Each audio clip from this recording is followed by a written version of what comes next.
Ladies and gentlemen, good afternoon. The session on investing in women's health will be beginning. Once again, thanks so much for taking the time to join us today. My name is Fifi Peters, and I'm a journalist. I'm a senior anchor at CNBC Africa, and I am delighted to actually be in your company for the next 45 minutes or so. If you will allow me to be frank, what I would like to also share about myself is that I am one of the worst people to be around during my premenstrual cycle. Yes. I am cranky. I suffer from anxiety levels and mood swings that go through the roof that, as a result, also take my temporary depressive state to the floor.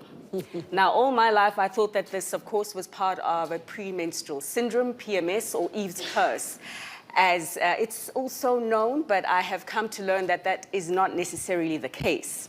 In preparing to be with you today, I had to do a little bit of reading, and I learned that there is actually not a lot of research and not a lot of data and attention being paid to areas like PMS, and therefore not sufficient understanding. I did learn from a report that was released last year by the World Economic Forum in a partnership with McKinsey Health Institute that, in fact, PMS is one of the areas that have a huge economic potential. Around 150 billion US dollars can be unlocked if more research and more attention is paid to this field. I also learned that, of course, it's one of 10 conditions that, if given a lot more scrutiny and a lot more attention, could unlock potentially $1 trillion US dollars for the global economy by 2040. And so the purpose of this session, ladies and gentlemen, is to build on the momentum that has been put in place and pushed forward by the Women's Global Health Alliance. It is also to reflect on some of the news that has been released to us today from the World Economic Forum regarding the release of the Women's Health Impact Tracking Platform. And essentially, we are here to understand exactly what the objective of this platform is and how it can contribute to a greater health equality between men and women.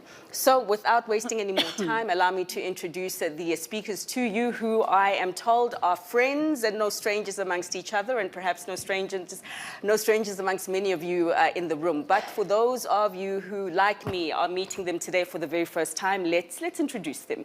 Beginning with the lady seated right here on my left, Ms. Anita Zaidi, President of Gender Equality Division, Bill and Melinda Gates Foundation, also the co-chair of the board for the Global Alliance for Women's Health. Good afternoon, ma'am. Thank you. Also, let us please welcome Dr. Muhammad Ali Pate, Coordinating Minister of Health and Social Welfare of Nigeria. Thanks for being with us, sir. Thank you. And we have Ms. Catherine Russell, Executive Director for the United Nations Children's Fund. Catherine, good day. And last but not least, of course, Bernd, Montag, CEO of Siemens Healthineers. So thanks to you also for your time. And so, Anita, I'd like for you to begin the discussion for us. I guess it is quite a simple equation to perhaps a very complex and comprehensive challenge, but a simple equation that more data means more knowledge, more insights, better health outcomes. But perhaps maybe you can set the record straight for us as to why greater data in this space is so important, and feel free just to reflect on some examples that have shown that more data has actually led to improved health outcomes, particularly for women. Yeah, thank you, Fifi. So it's wonderful to be here and talk about women's health, passion of mine. I'm at the Gates Foundation. I've been there for 11 years, focusing on R&D.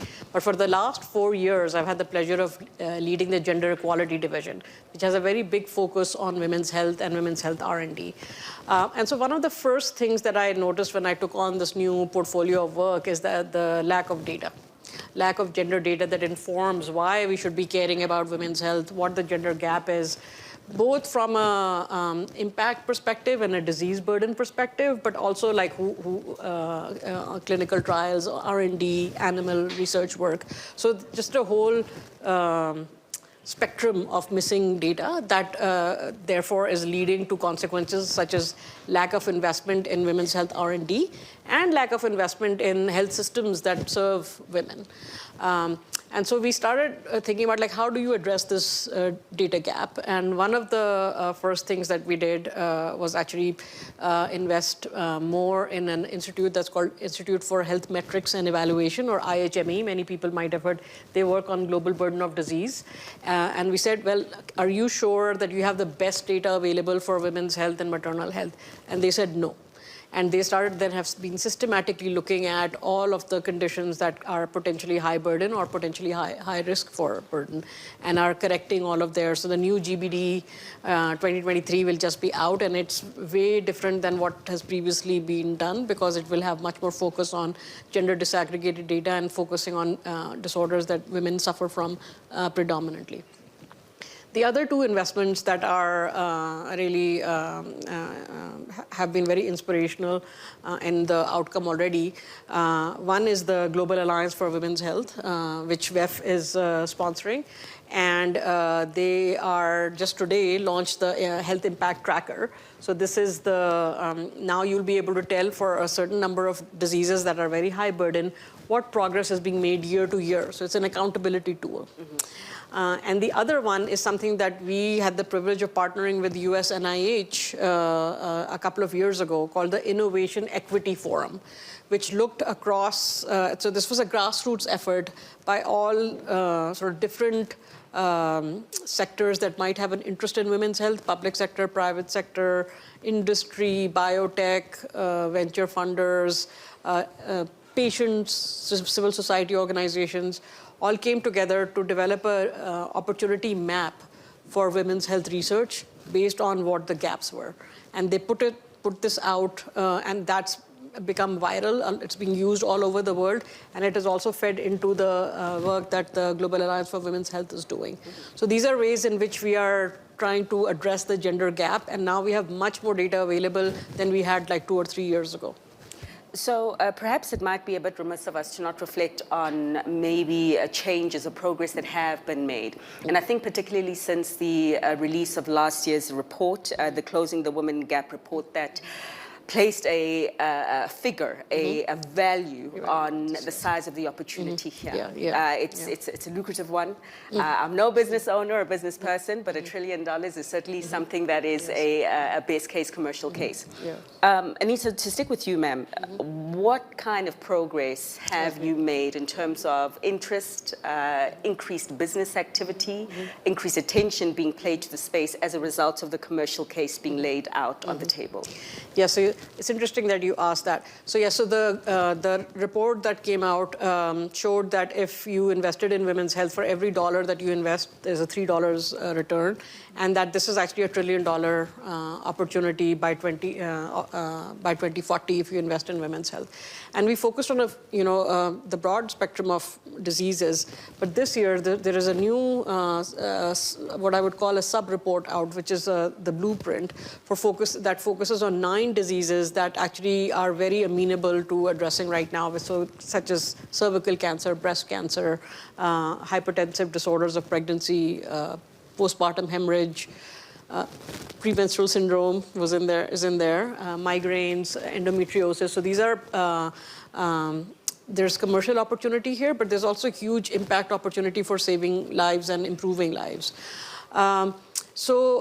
Yes, so the space, lots of organizations has joined the coalition for global women's health alliance, and $55 million have been committed to working in this space. And then new things are happening. So, for example, there's going to be an champions activator network for maternal health. There is a clinical trials consortium that's happening around women's health that are all coming as products out of the alliance. And so it's very exciting, actually. And I was just in another conversation, and somebody, and it was not about women's health, it was about gender writ large, but somebody from the audience asked me this question: what's changed in the last year that we're hearing so much about women's health? Sure. And that just made my heart sink, like that, okay, people have noticed that we are talking about women's health. Which is a good thing. And thank you so much for the report that actually has come out. Because honestly, prior to preparing for this session, I actually thought that during that time of the month, I lack self-control over my emotions. So thank you for making me feel a little bit better about myself. Mr. Pate, sir, maybe you can give us a bit of a regional perspective from the African continent, where we have learned that women also suffer quite a significant amount of the disease burden, although interventions available for them are not as significant as their counterparts in more developed countries. What is the case looking like in Nigeria, sir? And how are you as an administration looking at tackling this challenge, sir? Taking it from where Anita left, Sure. I think it's very clear this has been an underattended area in global health overall, across the spectrum, from adolescent health, reproductive health, maternal health, the burden of non-communicable diseases, cancers, mental health, across the board. And the data gap, the data disaggregation, the burden of disease, our understanding has evolved. And I think the crisis that we have, for instance, of maternal health, where we have 800 women dying daily from maternal causes, not a disease, is not as visible as it should be. For us in Nigeria, we had an ambitious agenda in terms of our health sector renewal investment initiative to start aligning and focusing our efforts towards improving population health outcomes. You can't get through that without looking at reproductive, maternal, newborn, and child health. So focusing on that, expanding our primary healthcare system, training our frontline health workers, more than 53,000 of them, thousands of primary healthcare centers revitalized, but also dealing with financial protection, because many women don't access services because they cannot afford them. Taking that barrier out, whether it's for reproductive health services, antenatal care when they come to deliver, or emergency obstetric services, we're on a path to make that free so that women who are eligible can have those services. The difference between life and death for some women is affordability of things like cesarean section, mobilizing resources to be able to do that. The innovations that have been developed, whether it's postpartum hemorrhage therapeutics, the drapes that have been developed, hematinics, multiple micro, to ensure that women get them through the retail outlets. In addition to that, ensuring the governance of the sector, the performance, accountability, and the data systems are able to track that women are being served. We have People's Perception Survey to track that, so that we're responding to the needs of the population we serve with women as part of that population. So using data to recalibrate what we're trying to do. But importantly, also focusing on the leadership of women in the context of our health system. If we really are to achieve universal coverage, to optimize our population, then I think women's health, not only on the delivery side, but on the crafting of the policies and the programming. We just launched a National Health Fellows, one health fellow per local government, young people, different sectors, to help drive accountability, to learn, but we're also organizing and I hope nurturing the next generation of health leaders in Nigeria to build this. And in that, being explicit that we need young women to step up, because in the health workforce, we have significant proportion of women, but there seems to be a glass ceiling in many areas that they're not able to break through. That will help bridge this perception gap, complement the data, the improvements that are necessary, so that we can truly achieve an inclusive health situation for our population, bring in the contribution of all facets of population. Another angle is the wider multi-sectoral aspect. It's not only the health sector. So for us, malnutrition, importance of multiple micronutrient supplements for mothers affects their babies and their children. Education, particularly in northern Nigeria, a key issue, a key determinant, links to maternal health, links to immunization, because the zero-dose children and the maternal deaths are in mothers who are not educated. Water and sanitation, issues of menstrual hygiene, those are all important issues, including security, gender violence, and the law that is needed to actually protect women. So there are things that we do within the context of the Health Sector Renewal Initiative. But in the context of overall President's Renewed Hope agenda, there's a multi-sectoral lens as well, where other sectors also have to weigh in at the end of the day to improve our population health outcomes. And we cannot achieve that if the women's health aspect is left behind. No, thank you so much for shining or putting under the microscope, as it were, the importance of the multi-sectoral lens. And what I didn't hear enough of from you, sir, and forgive me if I've missed it, is the role that the private sector is playing in helping you to action your plans. I mean, I come from a country in South Africa whereby there is a common objective between the public sector and the private sector to achieve universal health coverage and increase the level of access and increase the level of affordability for those. I mean, healthcare should be a basic human right. So there's an agreement on where we're trying to go. There's a disagreement on how we get there.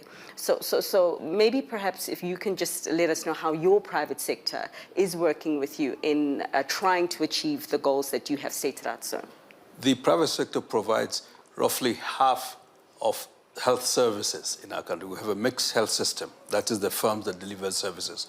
But beyond that, a third pillar of the health sector renewal investment initiative that we have is to unlock the healthcare value chain, to localize manufacturing, services, digital technology. So there's a whole slew of areas that private sector can come in, and government is providing incentive for market-tested, viable investments to contribute in delivery of services, because there's an economic value as well as societal value.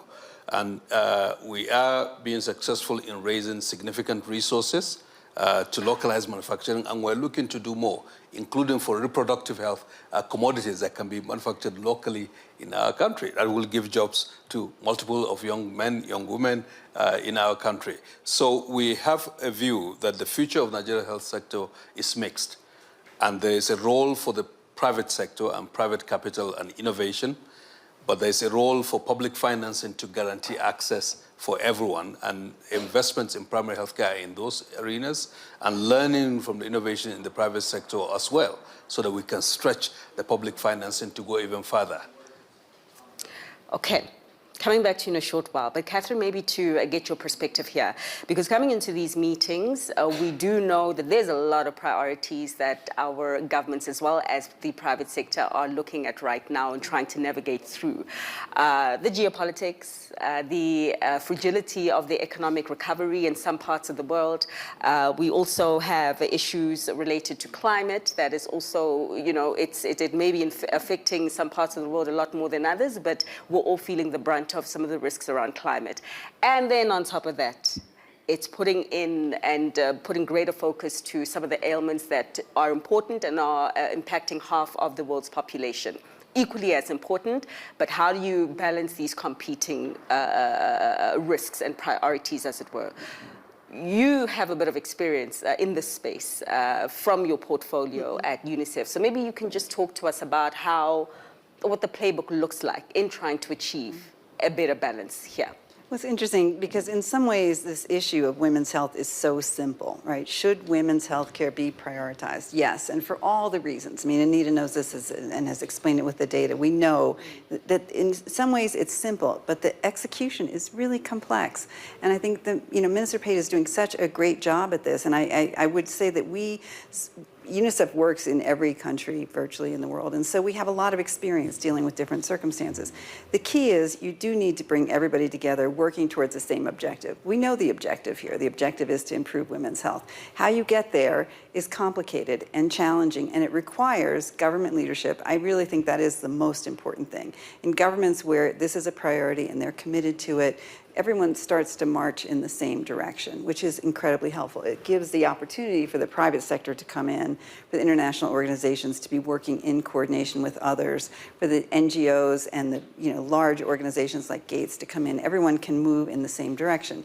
It is challenging for sure, and I think from the UNICEF perspective, our focus is two things. One, maternal health, of course, because healthy mothers have healthy babies, and we're trying to have healthy babies. And then also, we're really focusing on adolescent girls, and I think that's a place where we have seen a lot of entities come together behind the importance of this, recognizing if you don't get girls at that adolescent age and make sure that they stay in school, as the minister said, and also have healthy practices and have access to health care. We're working hard on an HPV vaccine and trying to make sure that that's available to girls.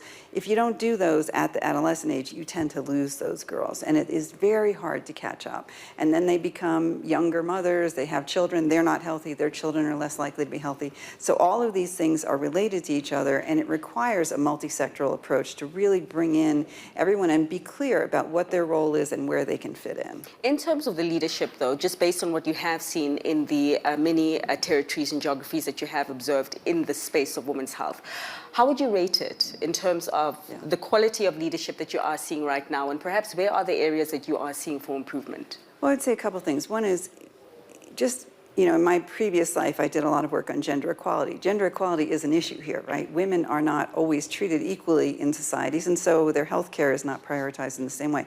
It can certainly be a challenge, and I think it's something that we all need to pay attention to. And as I said, the leadership really does make a difference here. You've got to make sure that this is a priority, and that women's health is not seen as kind of an, oh, and by the way, let's take care of women, because the consequences of it are really profound. And I think, if we can get that message out, I think it helps for sure. It does vary, certainly, depending on where you are. But I do think that the international community does have increasing awareness about it, and that helps. Things like the WEF report, those help, right? Because it brings more attention to it. And when countries see that it is in their interest, which is ultimately the reality here, right? If women are healthy and can participate in their societies, the society is going to be more prosperous, right? If women are healthy and can participate, again, their children are more likely to be healthy and educated. But, these countries in many places are struggling with a lot of different priorities. They also are, in many cases, struggling with debt, where their debt sometimes, exceeds both their health care and education spending put together. So it can be very, very challenging for countries. And I think the key is to work hand in hand with governments to try to help them do better. I can testify to the countries that are struggling with debt. I mean, Mohammed, we know that we come from a continent in which I think over half of the continent, in fact, is in debt distress, according to how the IMF does define it. And it does make for those, okay, what do you prioritize in terms of the budget? So even if they want to, sometimes they just even if they want to, which also speaks to the importance then of the collaboration with players who perhaps have more healthier balance sheets, as it were, Bernd. So perhaps maybe you can come in here with the private sector take on this right now. So on the one hand, I can say I run a technology company, but a technology company in healthcare. Sure. And I consciously don't want to start with what's the technology solution to this, because sometimes technology is the hammer and then everything else looks like a nail, yeah? So first of all, what we do is a transition, and I do a little bit of a caricature of where we started as a company, to be the provider of great equipment for specialists in developed countries, yeah? So here is the oncologist, the radiologist, the lab director, and we have the best machine, and we are happy to gain market share. And we define success as how often do we win in the established world, so to say. Sure. The mindset switch, I think that is the real beginning of the effort, is to measure success in how many lives do we touch, to really define success as what's the patient impact, what are the patient touch points, and not part of your sustainability program because it sounds nice, but because this is really what you are into. And then you get very quickly to the topic of health disparity. And then you are also looking at what is the real topic. Yeah? It's the big difference whether, in another industry, whether you have a vaccine or whether people are vaccinated. So what needs to happen? And then we need to work our way back, think about what are the diseases, then what is the system in a country, who is there. I totally echo what you said about also who are women leaders in healthcare provision and how can we help building them up. This is educating them and giving them confidence. This is what we, for example, do in collaboration with a NGO, City Cancer Challenge.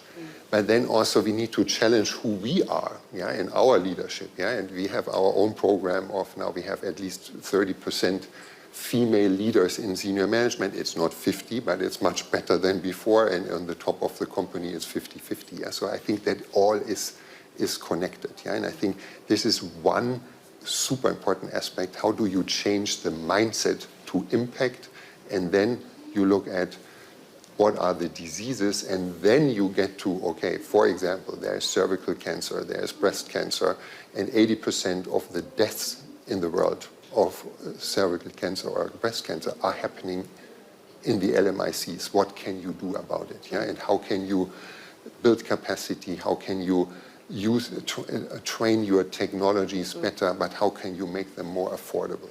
So then the technology comes as a solution, but not as the thing you start with. Sure. I mean, you mentioned a very important point around the change of mindset. Sounds really simple, but perhaps more complex to execute. We take it from the animal kingdom. I believe is it a leopard or a cheetah? Leopard never changes the spots. One of them. Someone correct me. Feel free. But it's not an easy thing to do because the comfort zone does settle in terms of the status quo. Perhaps you can share from the experience over at Siemens just the playbook for transitioning into this mindset that you're talking about that perhaps can be exported into other entities?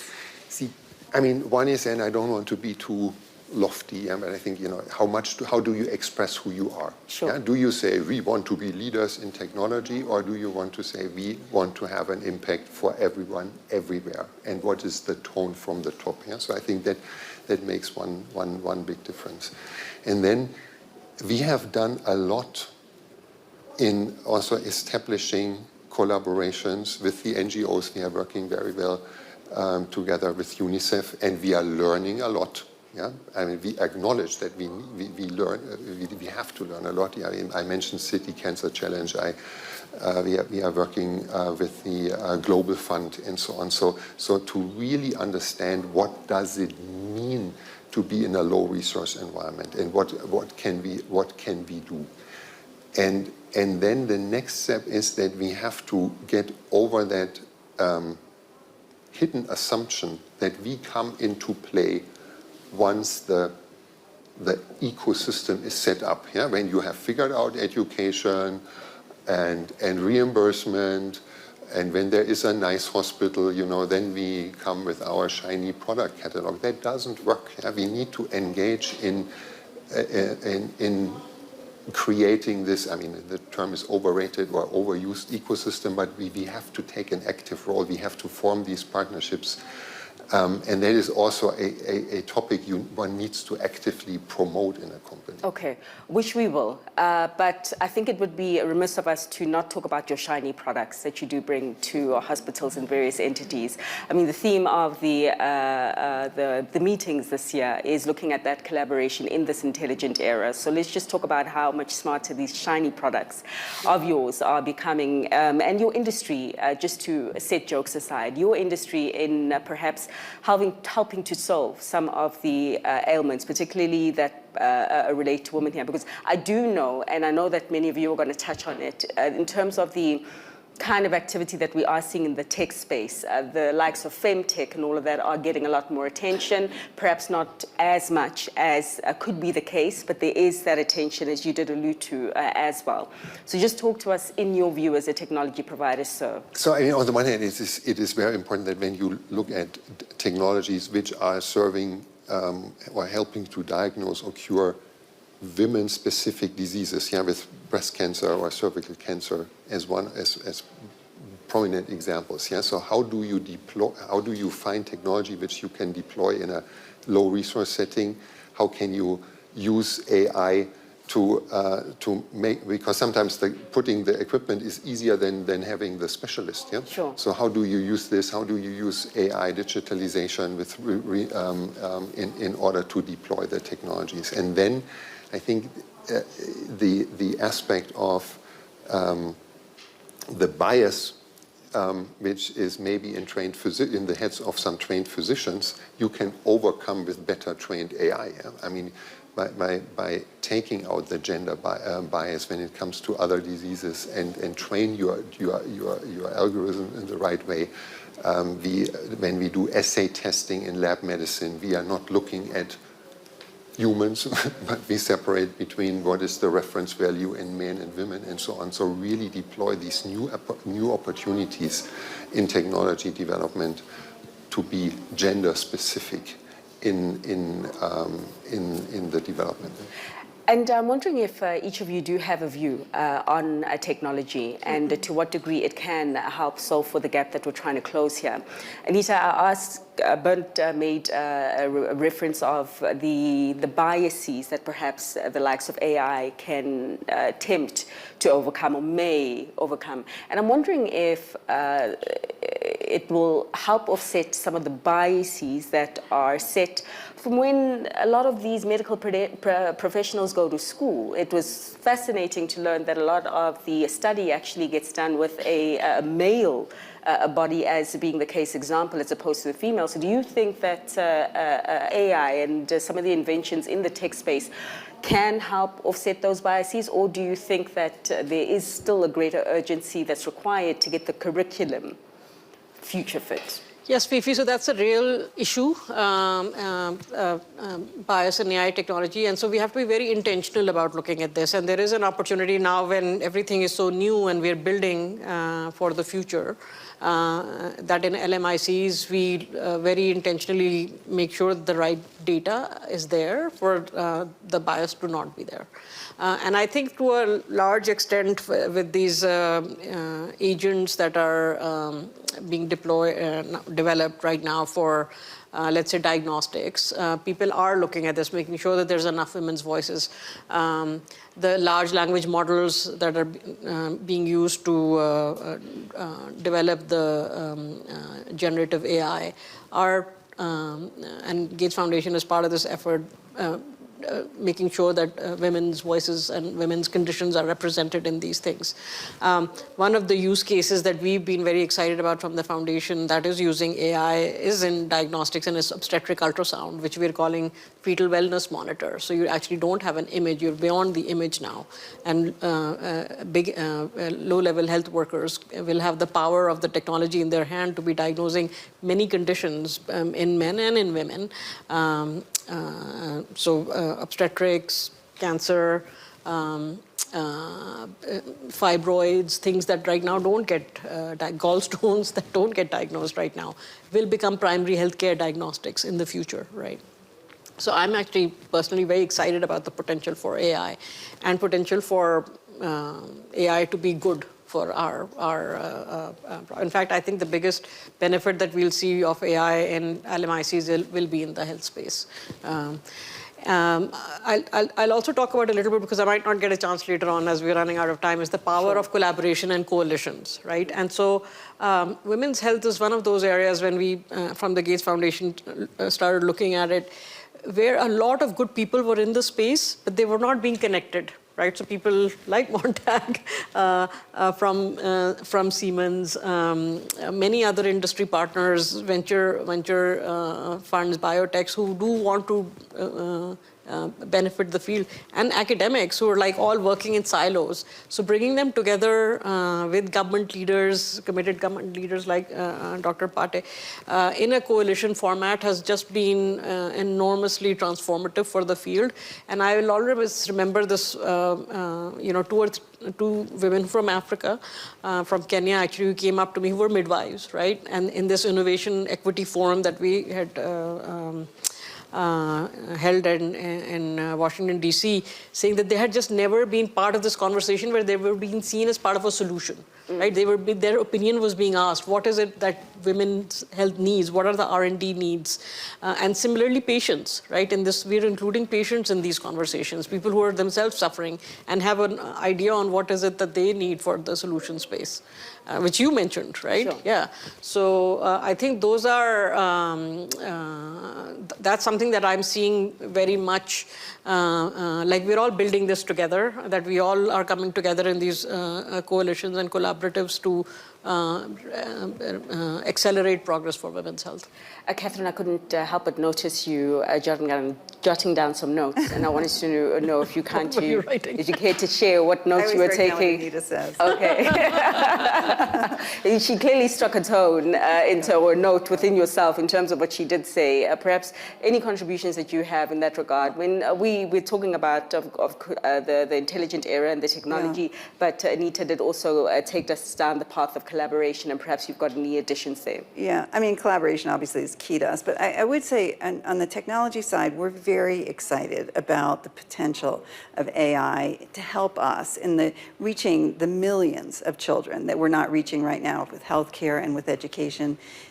We're excited about it, and I think there is a lot of learning, and I think the key, it was interesting when you were explaining how you need constant feedback, and I think that's what we are trying to engage with our partners on, and that's why this collaboration is so important, because you try something and you see how it works and you keep trying to adjust, and I think technology is really important for that it's a constant discussion to say, is this having the effect that we want? Are we reaching the children we want? Is this education module working or not?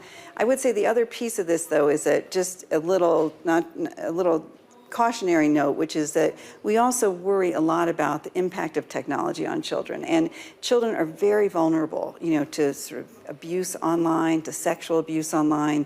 And that's something that, as much as we are wholeheartedly excited about the potential for AI to help us reach populations that we're not reaching right now, that we desperately need to reach, we're also mindful of the potential downsides, and we're very careful about how we proceed. And those collaborations are the important way to do that, I think. A very balanced approach, just helping us look at the opportunity on both sides of the coin. And Mr. Pate, I don't know if you want to get in here. And we're talking about inventions, interventions, some of the areas in which we can see improvements.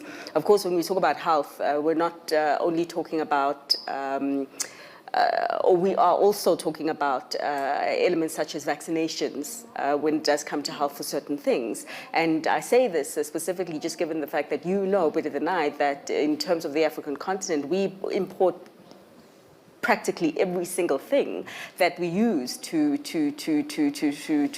administer vaccination. So, and I just want to know, within or against the broader context of some of the inventions from technology and against the broader context of some of the benefits of collaboration, how are you looking at that prism specifically for the African continent?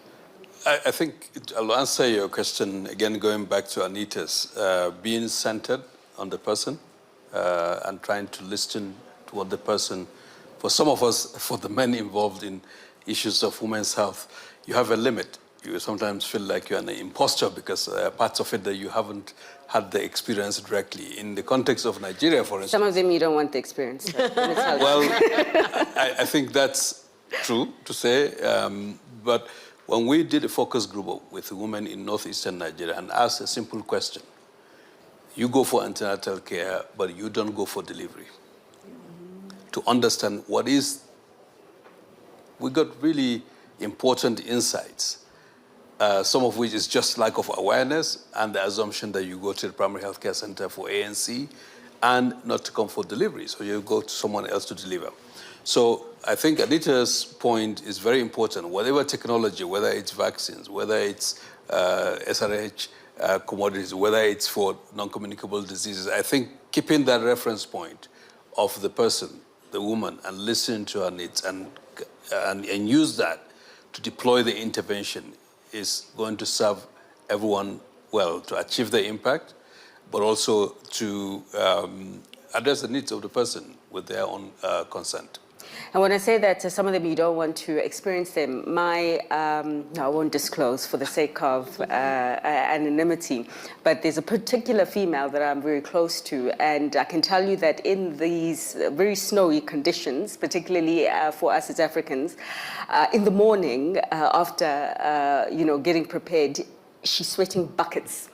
She's of a particular age, and there's not a lot of research particularly that is done in this area as well. So that's why I say some of them you don't want to experience them, sir. But just being cognizant of time, and I suppose going into concluding remarks for everyone here in the room. an argument that has been made that progress has been made since this time last year. But I guess it's how do we continue the progress for when next we meet again, this time next year. So perhaps just your concluding remarks on call to actions that can be made in this space to accelerate the goal that we are ultimately trying to achieve. So I mean, you started the discussion with the data, yeah, and also the how great it is, yeah, that the data have been collected, and I believe this is also how we should conclude, yeah, that in the end, I mean, it is how do we define success, yeah, and success is by improving the data.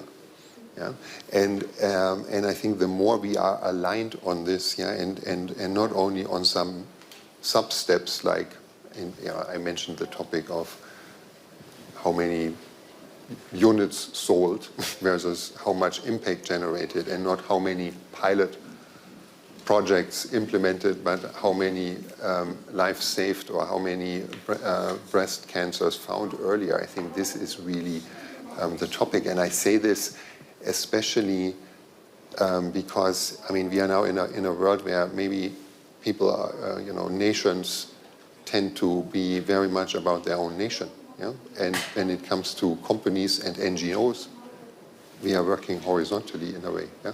And it becomes even more important now to commit to targets together. Yeah. Catherine, maybe some of your final words, just